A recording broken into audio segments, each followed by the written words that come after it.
Hello, viewers. Thank you for joining us for another segment of Camera On with Officer Side. My name is Emmanuel from the San Luis Obispo chapter of Authors Inside. Today on our panel, we have a very special guest. But before we get started, if you can hit the like button and subscribe so you can get notification every time we drop a segment. Now, I'm going to let my brothers introduce themselves on the panel. For sure. George K.L. Smith, Authors Inside, Alameda County. Otis Green the third, Riverside County. Brother Umar, Sober Way of Living Life, Framework for Recovery, Insight into Our Addiction, Loma Linda, California. Welcome, Brother Umar. Good to have you back. Thank you. Yes. So how things been going with you since the last time you were here? You know, it's already been just about a year. Oh, is it? Oh, time flies, huh? Since I've been home. I left out of that place May 16th. And actually, my parole officer left my house yesterday. We were already discussing submitting my request for discharge already because they do the paperwork a month before the actual date. Mm-hmm. So May 16th is actually my year, but they submit the paperwork a month ahead of time. And so we had a wonderful discussion after I wet up that container he brought, had to wet that up and get that done. But it's been a lot going on, man. A lot of good things. Let me say that. Yeah. That's good, man. I'm happy for you, man. Likewise, man. Praise God. That's what's up. Hey, go ahead, brother George. Hey, I'm sorry. It's a blessing to see you, big brother. You know, and Likewise, to be on man. this space with all three of us. I mean, you three and myself, all four of us, yes. The testimony of us four together, wow. and the spaces we shared and the information that we poured into one another, it's just a blessing. So I'm really just grateful to God to be in this space with you, brother Umar. That's what's up. Teacher, instructor, imam, all the stuff. You know what I'm saying? We ain't finna shy this down, bro. All the stuff, all right? Okay. Well, you brothers have definitely laid a wonderful example. Otis leaving out before us, and then Manuel. Was it you, Manuel? Was Manuel first before you, George? No, George. I went right after Otis. Yeah, and so the sequence, man, in which I say that in a healthy way when I say our circle, our social network, our social circle, of rehabilitation and positivity. It's amazing that we're all here. I tell people this all the time since I've been home. Praise God. And so you guys, my point is that you guys have laid an excellent example of what it is to be home.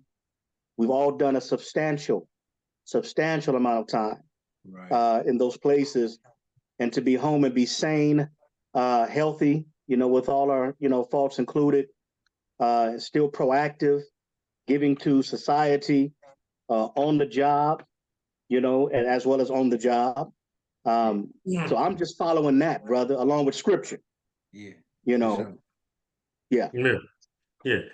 For me, I like to add, while we were incarcerated, you, brother Umar, brother George, and brother Otis, man, you guys were excellent examples, man. You guys were disciplined, and you guys was about your business, and you guys didn't waver, man. And you guys were a good example for me to be here in this space with you guys today, man. And I want to thank you guys all. Umar, man. Yeah, man, you was the one, man. You was strict, but you was humble. You know what I mean? And I appreciated that. That's right. What'd you say, George? I think the brother said strict but humble. I thought that's what he said, And I received that. Yeah, that's a blessing. One of the things about our recovery, and I believe all of us, can attest to being in recovery in one way or another. Amen. For me, my recovery is, recovering from an adolescent from a dysfunctional home, drug and alcohol addiction. I'm in my recovery. I'm at my Zoom meetings with NA and AA on a regular basis, along with my parole officer, being involved with that. And people like Brandon Gonzalez, that was a part of the dog program in Dorm 27, So yeah, that's been one of the things. But we always talked about maintenance. That was one of the main things we always tried to impress upon each other and the men that we had the opportunity to share our lives with our faulty selves. And I can honestly say that there's no amount of classes that I have taken as a student, will always be a student, or that I have had the pleasure of facilitating that could have prepared me for the reality of this, of this.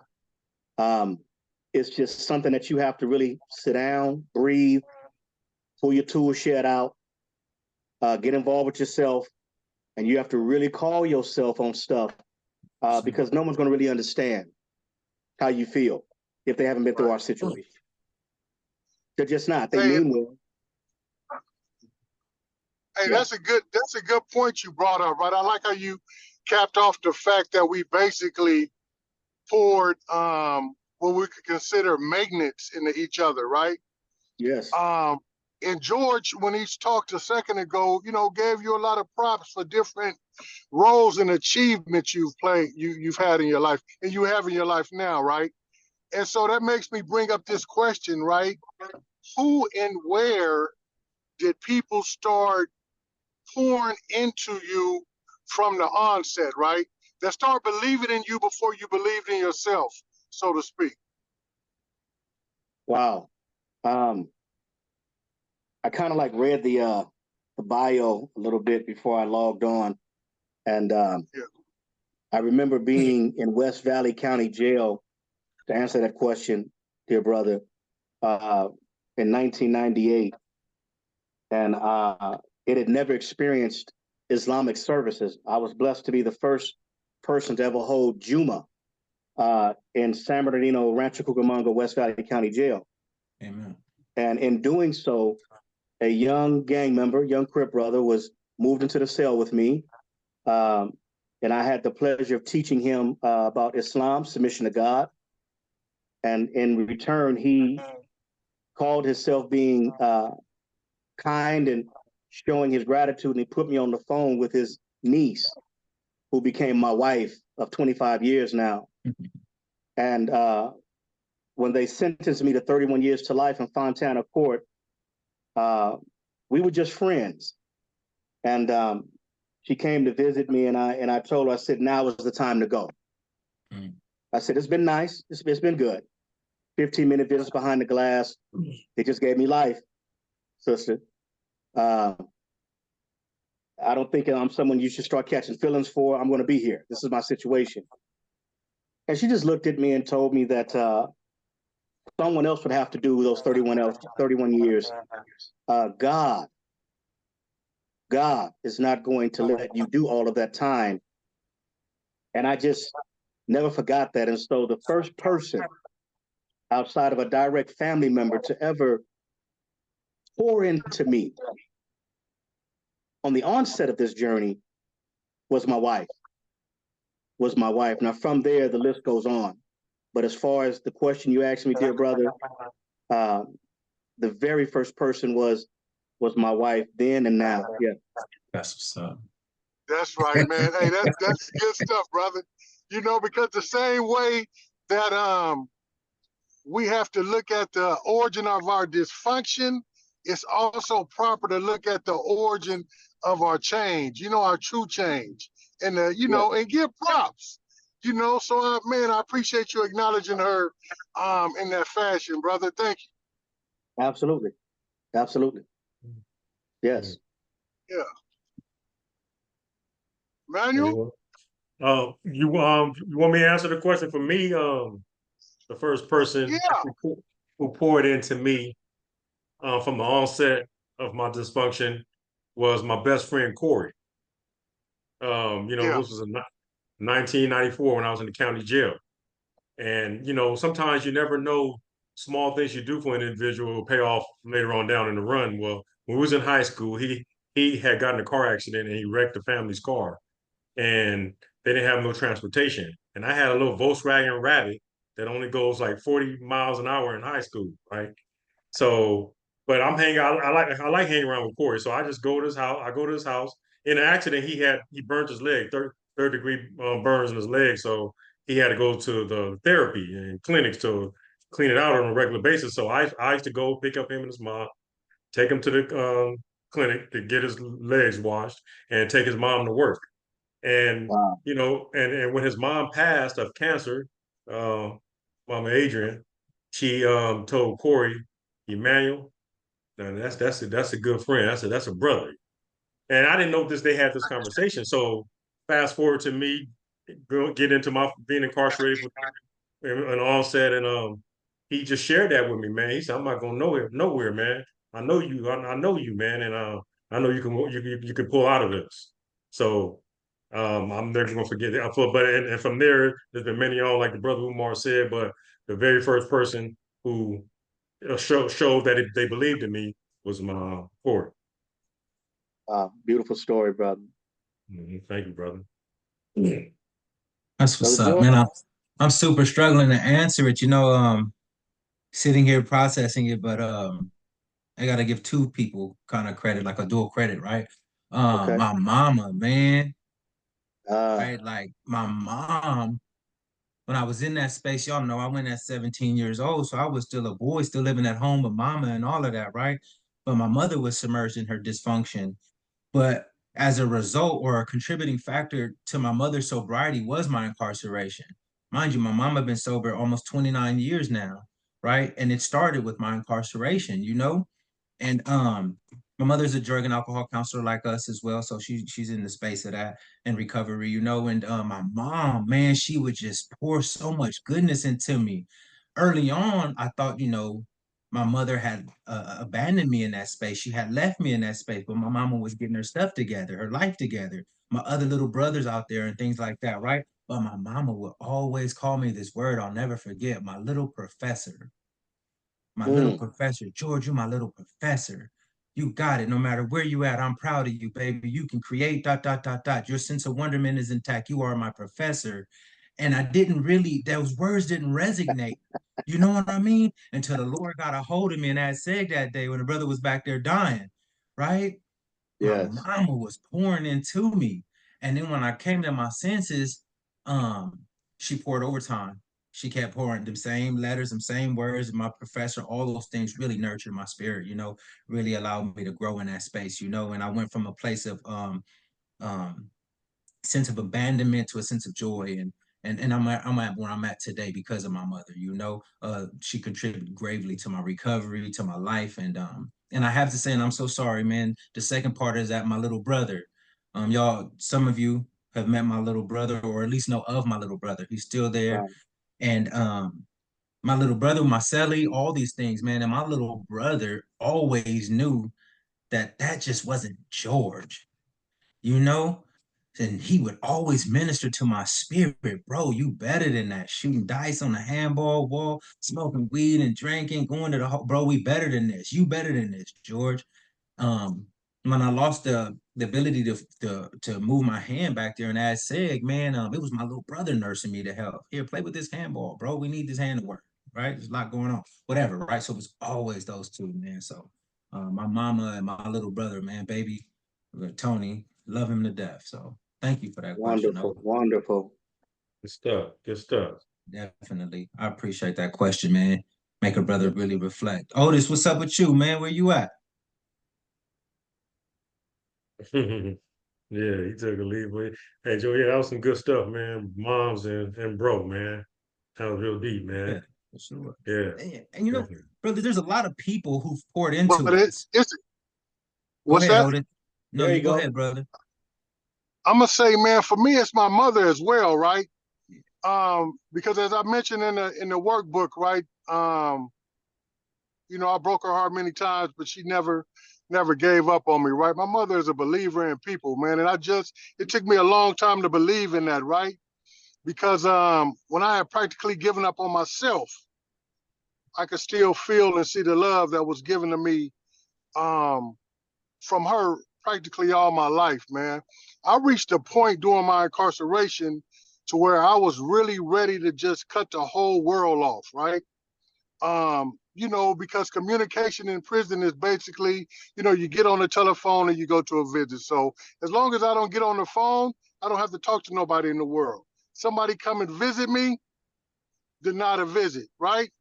I get a piece of mail, I just tear it up and throw it in the trash without even reading it, right? I was at this point, brother. And as I continued to think about that, she was the only one that made me realize, man, I can't do that to my mama. Man.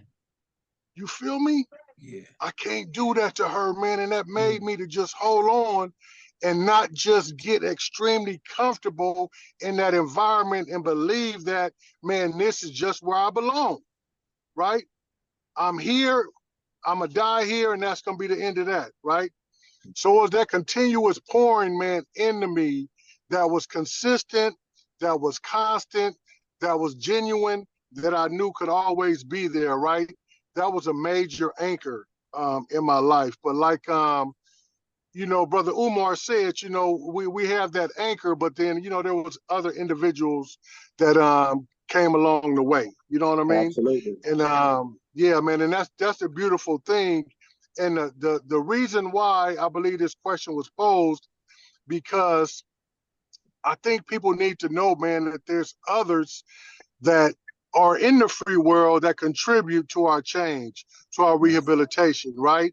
And now we're the ones out here trying to reach back and be of service and be of assistance to other individuals that are trying to change inside and to put up preventive safeguards in place for those who are out here so they won't have to go down that same road. Absolutely. Well said, Excellent. OG3. Yeah. Love Yeah. that. So, anything else you want? You want to add anything, Brother Umar? Yeah, I mean, with the answers to the question, incredible question again, that the brother George gave yourself and Otis, it caused me to reflect on my mother as well. And it's interesting because even before the streets really, really got a hold to me, when I began to show signs of that kind of behavior of running the streets and not making my curfew, which was for us in my generation, the lights being on. That was the curfew. You know what I mean? Whether it was summertime or not. And when I began to show signs of that and just common things that a young child shows, I'm talking 9 or 10, 11 years old. I do recall now giving it more thought that she began to say things to me like, if you put as much effort in school and books as you seem to be doing in those streets, you'd be a giant. And I didn't grasp that until much later on, which is the nature of seeds. That's the nature of seeds, Sure. And I remember when I first ended up in YA, Preston YA, which was like a really bad place for me in my lifestyle at that time to be in. And I called her because they had told me, they said, listen, you're going to YA and we're going to give you what is called an M number, M2727. And what that meant was your crime says that you should be in prison, but your age says we have to house you in youth authority under one condition. Yep. If you get into anything, fights, issues, we will send your young self to prison. Well, I got into multiple things. And so they kept their word and put me in the whole tamarack and informed me that I'd be going to prison. At this time, I'm 17 and a half, just shouldn't return 18. And I remember calling my mother in the counselor's office and crying to her saying that they're going to send me to Tracy. I was terrified of going to Tracy back in those days. And those of us on this panel understand why, And so I'm crying to my mom, you have to call the president, the mayor, the governor, someone. Yeah. And because she had tried to tell me, if you had put as much time into those books as you do the streets, son, you would be a giant. And I would not listen, though she was pouring into me with those seeds. When I finally called her and told her, Mama, they're trying to send me to prison. I need your help. her response was, I believe, James, that if you had not made it to prison, you would have been disappointed. And so that was a wake-up call for me. But all in all, that was her pouring into me, was trying to let me know that you're better than being outside when I tell you not to be outside. You're better than those cigarettes that you've been smoking, I smell on your clothes. Yeah. And if you just put forth the effort in school, son, with the books, you would be an incredible young man. Yeah. Man, I just got to give a big old shout out to my mama now, Umar. Mama, I love you. Oh, Faith Marie, I love you, Yes. girl. Give him your flowers now. That's right. Yeah, Umar went a little bit. Hey, he went a little bit overboard, man. I mean, I asked my grandmother to call the pastor, but he trying to get the mama to call the president. So you doing? Yeah, man, I was terrified, brother. They was doing their job. They was trying to scare my little self, and That's so right. I thank those counselors because they were pouring into me as well. Absolutely. On the job, but still on the job. Right. I love that you highlight that too, Umar. I tell people all the time, man, even, and some people may not agree with this, but even when I was in the backseat of the police car, somebody was always pouring into me. I just couldn't receive it. Young man, you don't need to be doing this.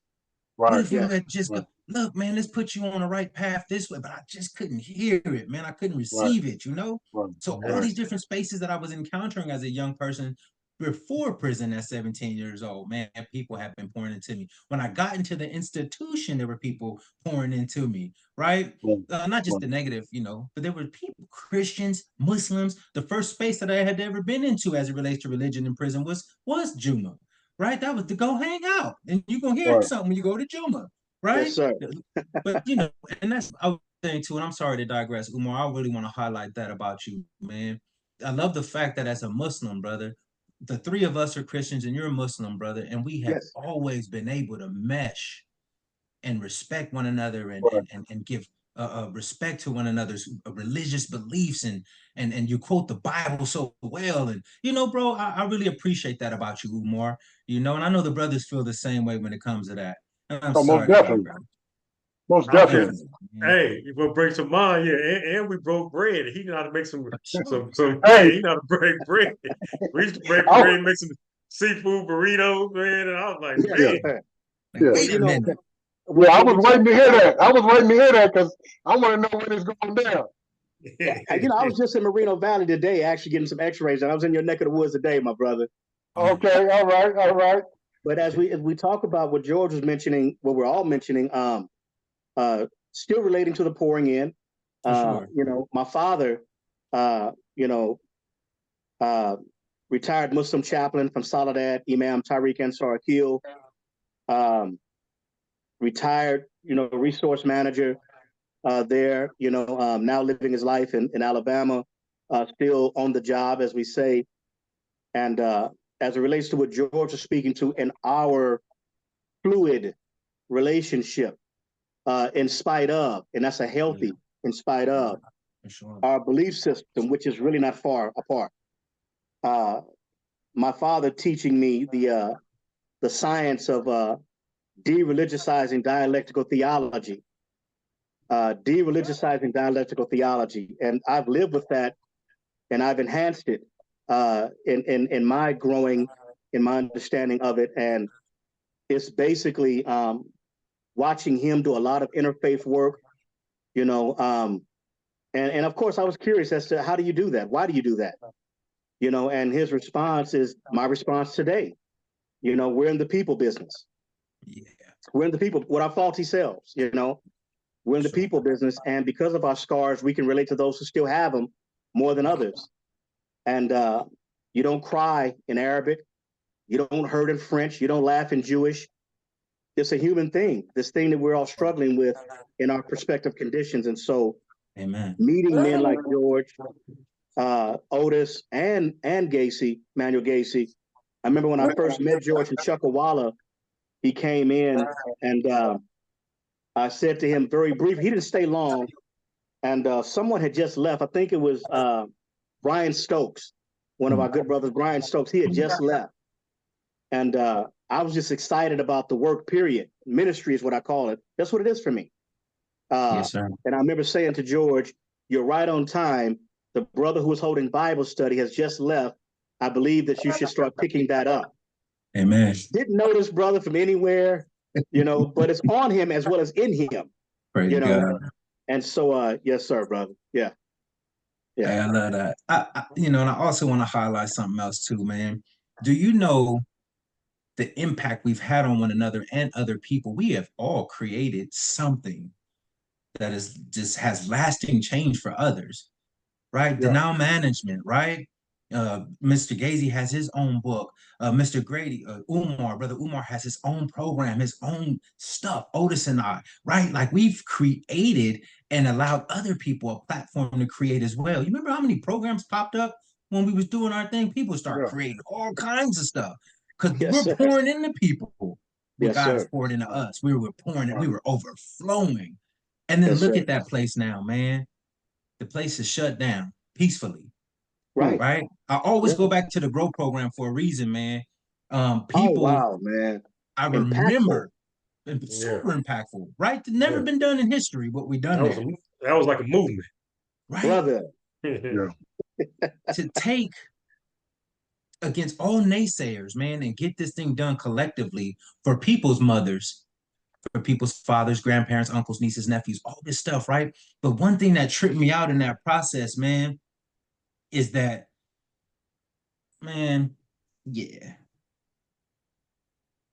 like I remember looking on the news, man, like we had done this great thing, man, and I was looking to see that they put it on the news. Otis, you remember that, bro? I was Yeah. looking, Yeah. man, and they didn't show it. It was just the violence that was happening in other places, right? The East facility and all that. That's all they showed was the violence. I'm like, man, these people gotta show this goodness. We just all together saved thousands of people's lives, inmates and staff. We're in a wooden prison, and nowhere was it shown. Then God revealed to me, man, it was much bigger than showing up on TV. Look where we are. Look what we've Right. done. Right. Look what Right. we've done. Look at what we're doing, brothers. Look what men Yep. that were in that situation with us are doing today. Lives changing, transformation, What you say? changing lives changing, transformation, Huh? changing people's trajectory. What you say, babe? Yeah, You talking to this yeah, woman. Don't mind him. yeah, You make sure you edit that part. yeah. That's right. Yeah, but yeah, that's deep, brother. Yeah, it was greater than that. Yeah, Yeah, you have to have spiritual eyes to be able to. I'm glad God revealed that to you. yeah. Man, we doing it, man. Brother It was Umar, bro, you're definitely, super. Go ahead, Op. it was definitely impactful for me. I I believe that though we were all on our different, agendas, healthy agendas, Yeah, um, I have never been a part of something so concentrated and something that had so many properties to go wrong yeah, and didn't.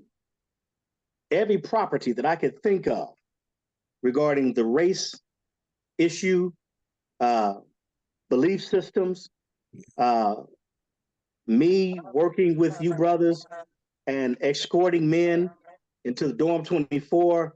yeah. And the dorm that I was in was blessed to have 0 alarms. Mhm. And no, George, it may not have made the news that we're speaking of, but it Yeah, made news. for sure. It made news because when these young men would get on the phone and their parents and their wives and their grandmothers, were like, "Are you okay?" Yeah, Because we know when we heard how afraid you were about the transition you were heading to, and they were able to say, "I was greeted at the front door with shower shoes, lotion, soap, and deodorant, yeah. and coffee. And I was given a safe space where my locker wasn't vandalized, even when I went to chow." For sure. You know, yeah, we had some hiccups Yeah, on F yard. That was to be expected. right. We had some hiccups on E yard. That was to be expected. And we had a few psychological hiccups and a lot of emotional hiccups on golf yard, in the sense that people actually check in, literally believing and thinking this has to be a setup. Has to be. Right. It's no way these bald head guys, with these beards, and then we're blessed to have people like Pep and a few others, Yeah. assisting us with crossing those color lines, respectfully so. But it made the news, George. For sure. That's a good word. It made the news, brother. How many I men was love able that. to call home? Because even the ones that happened on F yard and E yard, they came back to the yards. See, after they came out of whatever situation they went through medical, they were brought back into the facility, back to the yard, and the troublemakers, if we can say it that way, were kept where they were kept. And when they came back, we immediately put them at the front of the line of the self-help groups in the library. 100%. That was the science that we were blessed to use. And remember that when they came out of AdSeg, bump them up to the front of the line and get them involved immediately before they became reinfected with hatred and anger For from their sure. experience. Right. I love that. Yes. Big shout out to Patrick Mahoney and Mr. Yeah. Sahlberg in the library. Giving us that space, man, to bless people's lives, man. Good word. Yeah, Miss McQuaid, Absolutely. Gustavo. Yes. Man, just big old Mr. blessings, Downey. man. Brother Right, Downey. Downey. Yeah. Right? Yeah. Man, what was old school name, Otis? Joseph, Dorm 19.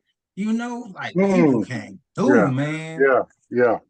And just watch God usher himself through that entire space. Absolutely. Just I remember Otis and I, man, running around that place, man, like, man, we're gonna do this. Man, God didn't say do that. Let's do this. God said do this. God said do that. God said do this. You know? So I love that, man. And I remember how impactful and powerful you were, brother, when you spoke in those spaces. You know what I'm saying? Like, man, there's no dry eye, silent, everything. Tapping in. What I loved is the fact that we have been teaching those men so long. We knew so much about them from all those other groups. Right. You know what I'm saying? And that's what we was pulling from, right? Change of perception, all that stuff. So we've accomplished some great things together, man. Yeah. Whether anyone knows it or not, man. We've done that, man, by God's grace and his mercy alone, man. So hats off to us, brothers. Yeah. I'm grateful to be in this space free with y'all. And I want to say this too while we on here, and I'm gonna shut up, I promise. Umar. Yes. When Otis went home, all of us was leaving. Otis was like, man, we are not leaving that man behind. Contact me with Umar. Make sure we get this 1170 done. ... Am I fibbing, Otis Green? No.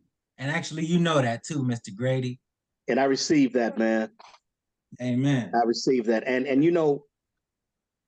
the work that you're doing, George, the work that Manuel's doing as we speak, among other things, I'm sure, with authors inside, and the panel, the cabinet that you guys have created for that project, along with your other individual projects. Otis, already going back inside to Hatchapee.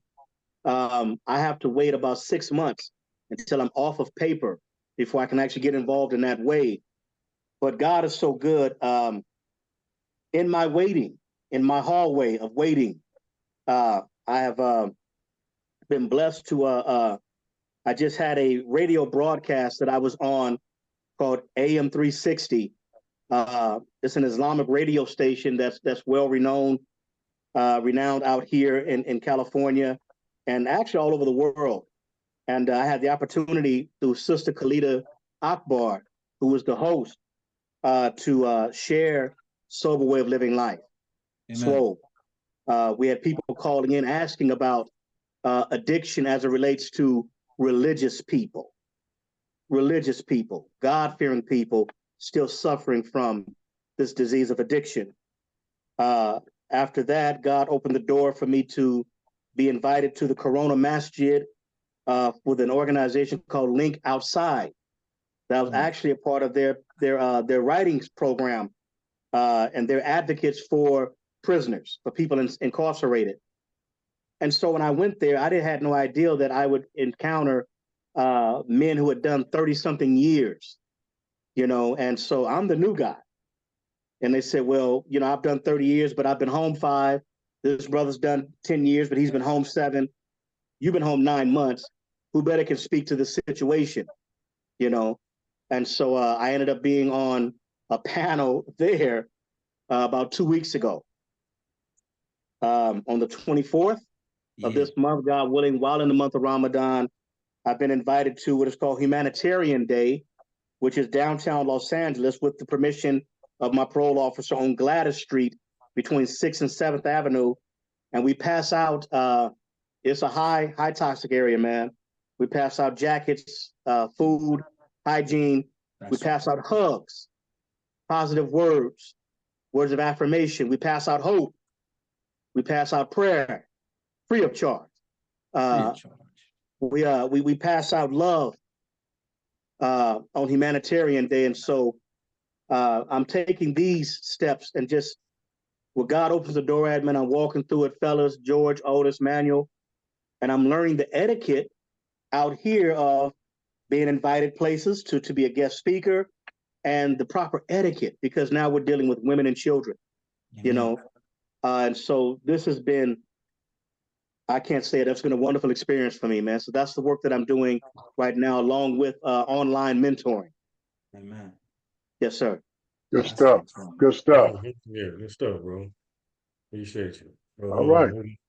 Brother Umar, you always been deep, man. I always appreciate you, man. There's always a wealth of wisdom and knowledge when I'm around you, and it still continues today. Appreciate that, man. Good stuff, man. Yeah. Otis, you know,